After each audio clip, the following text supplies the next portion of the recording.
Wargamers, Craig here with MiniGamePainter, and I'm actually going to go over some Dakka Takk. High production quality back there. Probably should make it a little thicker lines, but anyways, we're just going to go over the Ork Codex. They might be getting a new one soon, but I've gotten a lot of questions about the particular troop choices and HQs, and we're just going to start from the top. So looking at the HQs in the back of the Ork Codex, we have Gazgul Thraka. That's Bolter. So we have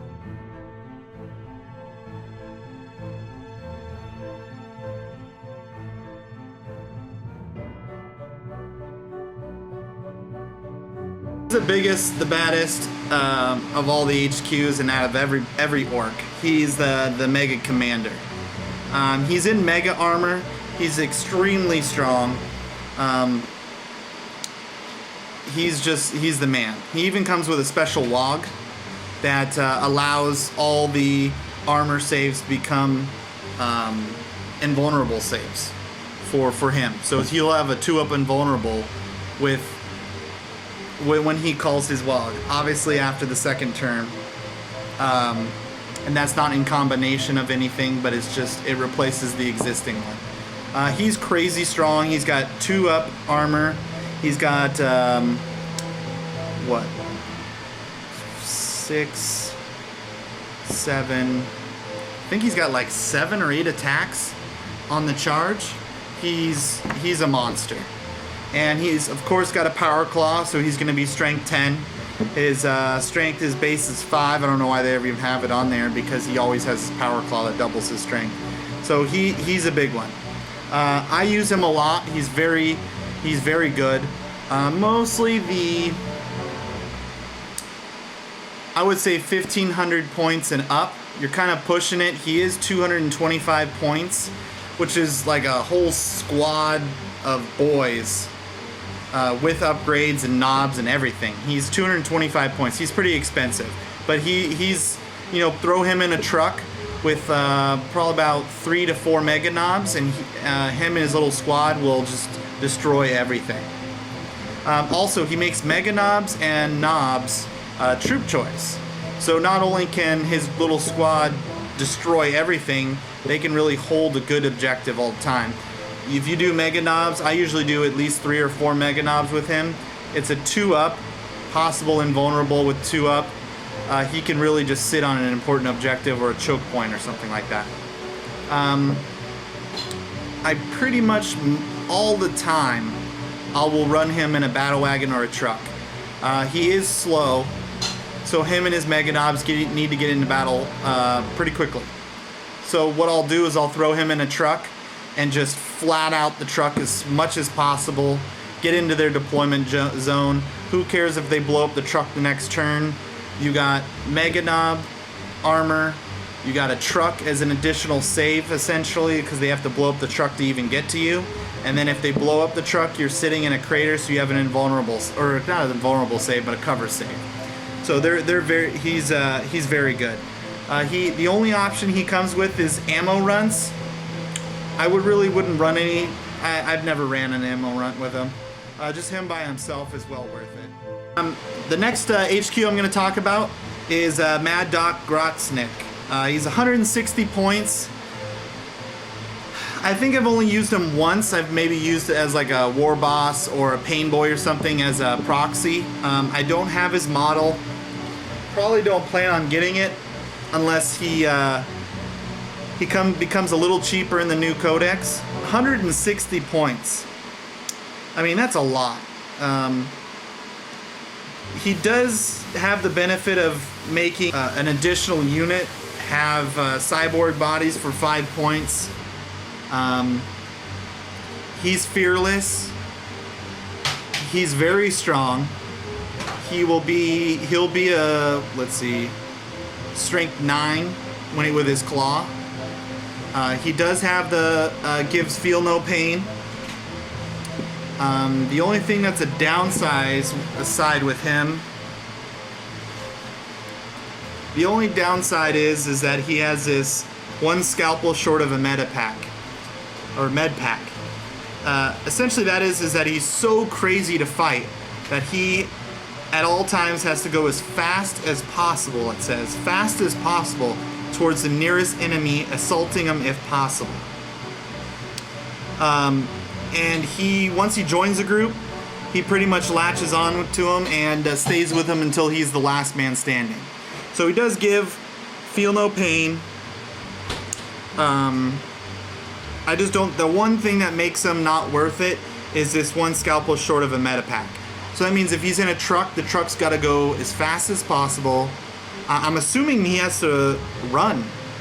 It says fast as possible, so that means whoever you have him with, granted they're fearless and they have Feel No Pain, but they have to run as fast as possible. So that means no shooting whatsoever.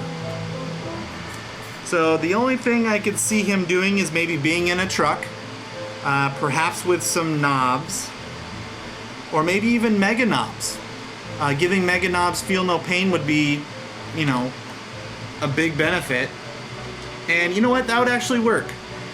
I didn't think about this before, but if you actually put Mad Dog Grotznick in a group of mega knobs, 4, put them in a truck, you're gonna go as fast as possible anyways. You might as well take him. They're fearless, so no pinning tests. Let's say they take down 1 or 2 mega knobs in the firefight. You don't have to do any kind of leadership.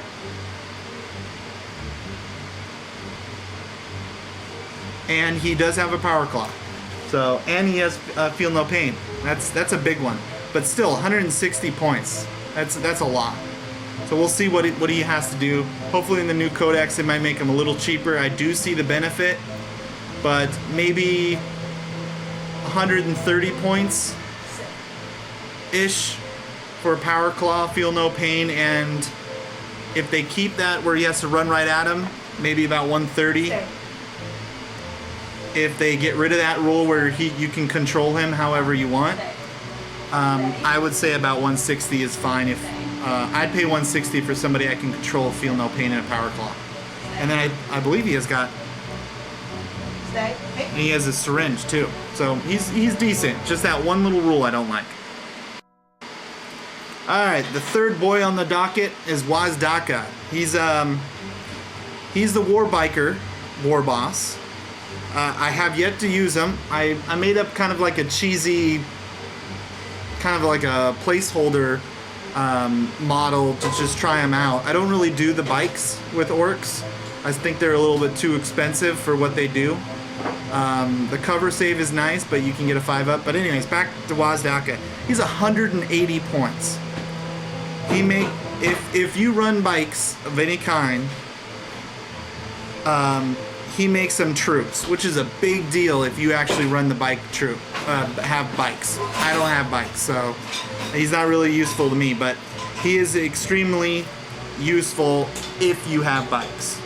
Him by himself probably wouldn't be worth it. The one good redeeming quality he has is he has a Strength 8, AP 4, Assault 4 gun on his bike with a 24-inch range. And I believe you can actually fire it even if you go turbo boost. Yeah, even if you turbo boost, he can still fire his weapon. So that first turn, you can just shoot up the side, turn it, and hit a tank in the side armor. Really good, especially against now the Tau if you go first. I would almost go with just park him up that 12-inch line behind building or behind some sort of cover. Well, he gets cover all the time. All right, well, just set him out there. His toughness is 6. He's a strong guy. Just shoot up, try to hit something in the side. He'll be worth it. He's essentially a rocket. His ballistic skills still 2. So you'll probably hit 1, maybe 2 out of the 4. Is it actually twin linked? No, it's not twin linked, but still very strong. That's what really I have to say. I don't have too much experience. Maybe shoot him at the front, get that armor shot, then survive. He's got 3 wounds. He's got a constant cover save of 4 up. He's pretty good. If I would have went the biker route, I would have definitely have him in my army. All right, the next one we're bringing up is Old Zogwart and Weird Boy. Actually, here's my.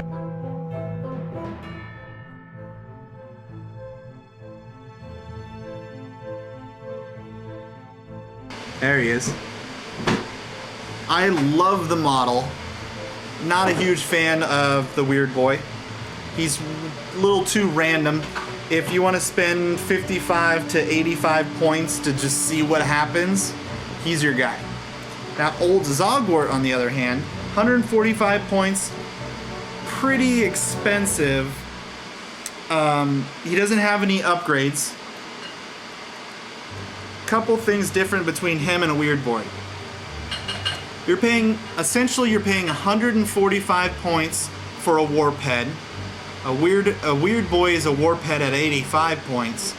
Old Zogwart is a warp head, which means that you can re-roll your, with any kind of orc psychic powers, you have to roll on a chart, and he allows you to re-roll it once. So if you don't like it, you can re-roll it.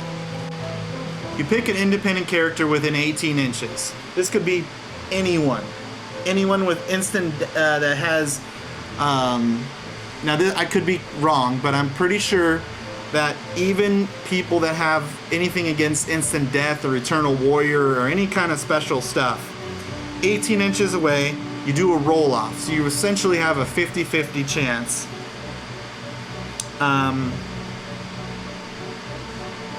Actually, it's not 50-50. You have to actually score higher than your opponent, and you actually turn it into a squig. So you could have Drago, and if you do a roll-off, don't worry about his invulnerables, don't worry about his armor. Literally, you hit, you do so you want to put him in like a group of boys, so his leadership's 10. So you roll 10, roll off, Drago's gone. Well, he's not gone, he gets replaced with a squig, which is easily kill. You know, you could kill that thing super easy the next turn. The good news is that it doesn't kill the character. It replaces him. It does not kill him. So that means the whole instant death, eternal warrior, anything like that, unless it's been changed in the FAQ or the FAQ, I haven't seen it, but you replace him. And then he's super easy to kill. Once he's a squig, his strength is 3, toughness is 2, weapon skill is 1 attack, super easy. I've never been able to actually win a roll-off, and I've only had him in maybe 2 games. So, to each his own. So you're paying from 85 to 145. You're paying for one of 2 things. One, the chance to get rid of an independent character. So if you're playing against somebody that has a really cheesy independent character and you can get close enough, try him out. It's a 50-50 chance to see if that does anything. Or maybe even an army where they have multiple independent characters. So you have more chances to get that done. The second thing, he gets an additional D6 attacks at initiative 4. And all of them are wound on a 2+. That's actually pretty damn handy. So you're attacking at the same initiative as a Space Marine, and you're a 2+. And his, let's see, his strength is 3, so initiative +1. Actually, does he have? He does have Furious Charge. So his strength is going to be +1, so you're going to be 2+ rerollable. Yeah, I needed to recheck that. I only used him twice. But yeah, he's on the charge. He's strength 4, which is equal to a Space Marine most of the time. So you get an additional D6 attacks. So he has 2, 3 for the charge. He doesn't look like he has two-handed weapon. So okay, so he's 3 on the charge. He's essentially could be 9 attacks, hitting on 4s, wounding on 2s, rerollable. That's pretty crazy. Yeah, So he might be worth trying every once in a while. Again, he's a little too random, but we'll see. And then the Weird Boy, like I said, it's fun. 85 points, not terribly expensive. If you got a lot of flyers, if you're going to throw in 2 or 3 flyers in your Ork army, I'd throw at least 1 Weird Boy, maybe even 2, just for that chance to get that extra wog for your double hits on your planes. Because just think, if you had 2 Weird Boys and you have 3 flyers, so you're shooting 18 dice twin linked, and your 2 Weird Boys, let's say you get 1 extra wog off in a game, that's 18 times 2 twin linked, hitting anything you want. That would be pretty neat. Okay, we're gonna move on to the War Boss. These next 2 actually are the essential HQs that every single Ork player probably already has, but if you don't have them, go get them, because I use these 2 probably, between the 2, probably 85-90% of the time. I like Gazgul, but I'll usually have him in an army with one of these other 2 at the same time. So, first one's going to be a War Boss.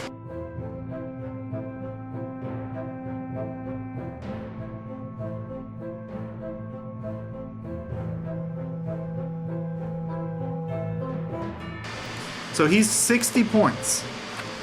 60 points. That's pretty cheap for a 3 wounds, toughness 5, weapon skill 5,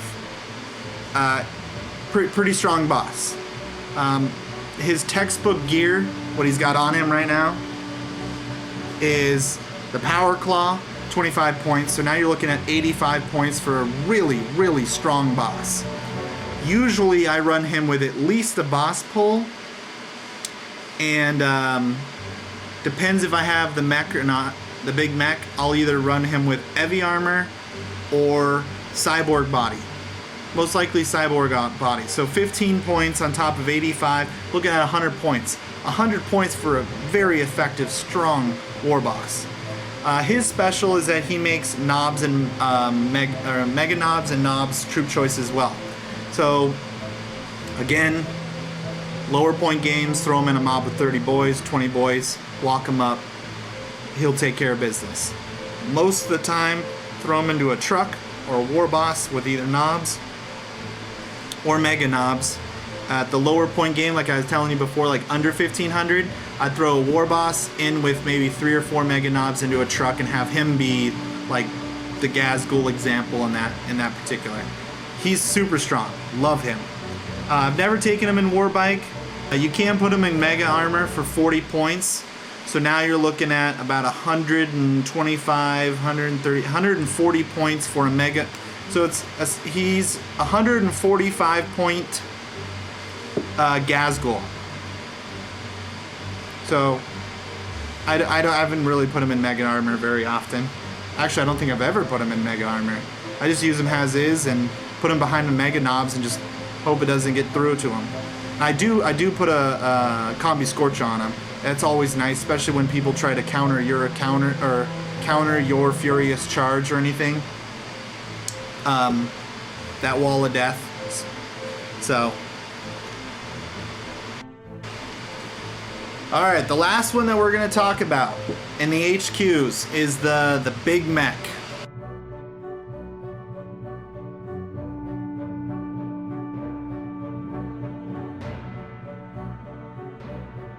This one's actually modeled with a Power Claw. I did this for a customer. We're doing an Ork army right now. This is by far the #1 HQ choice that Orks have. If you don't have them, just go out and buy them immediately. I like actually the metal models. They're a little bigger. They last a little better. Fine cast they need to get better with fine cast. I was in injection molding for 4 or 5 years, and their Game Workshop's quality with fine cast in particular is pretty ugly.